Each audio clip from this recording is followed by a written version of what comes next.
Hello বন্ধুরা, আশা করি সবাই ভালো আছেন। ইন্ডিয়ান ভিসা সম্পর্কে নতুন আরেকটি তথ্য নিয়ে হাজির হলাম আপনাদের মাঝে। তো আজকে আমি একটি নতুন তথ্য দেব। অনেকেই অনেক ধরনের প্রশ্ন করছেন। তো সেটি হচ্ছে যশোর আইবেক্স সেন্টারে গতকাল বৃহস্পতিবার একটু ঝামেলা হয়েছে।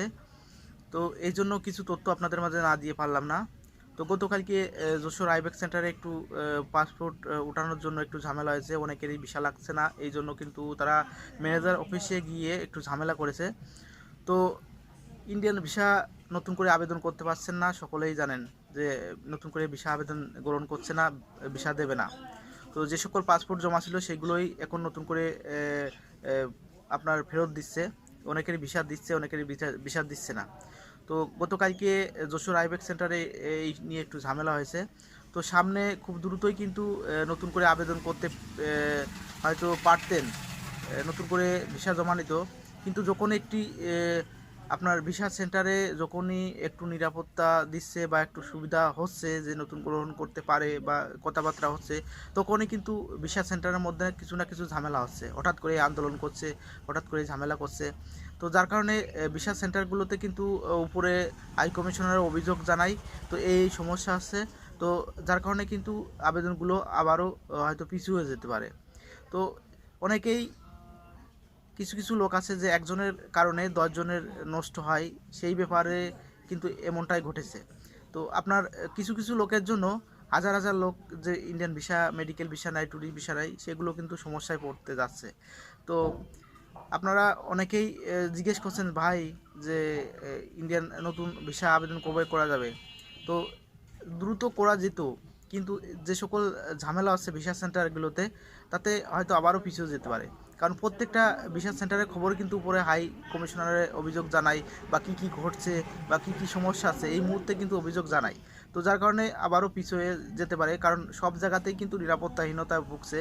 তো হয়তো আমি গতকালকে একটি ভিডিওই বলেছিলাম যে সেপ্টেম্বর মাসের 1 তারিখে খুলতে পারে।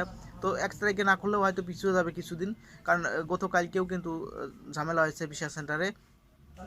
তো যার কারণে আবারও একটু পিছিয়ে যেতে পারে। আর অনেকেই বলছে যে অনেকেরই কিন্তু সামনে আবেদন জমা দেওয়ার ডেট ছিল, পাসপোর্ট জমা দেওয়ার ডেট ছিল।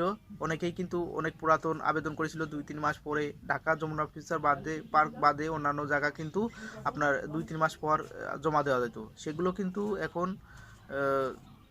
জমা দেওয়া যাচ্ছে না।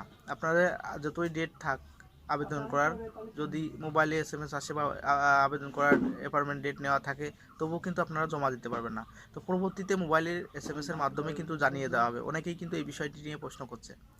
তো আমরা সকলেই আশাবাদী যে খুব দ্রুত ইন্ডিয়ান ভিসা চালু হোক, সবাই ইন্ডিয়ায় যাক, মেডিকেল ট্যুরিস্ট ভিসা প্রয়োজন যাদের তাদের যাক।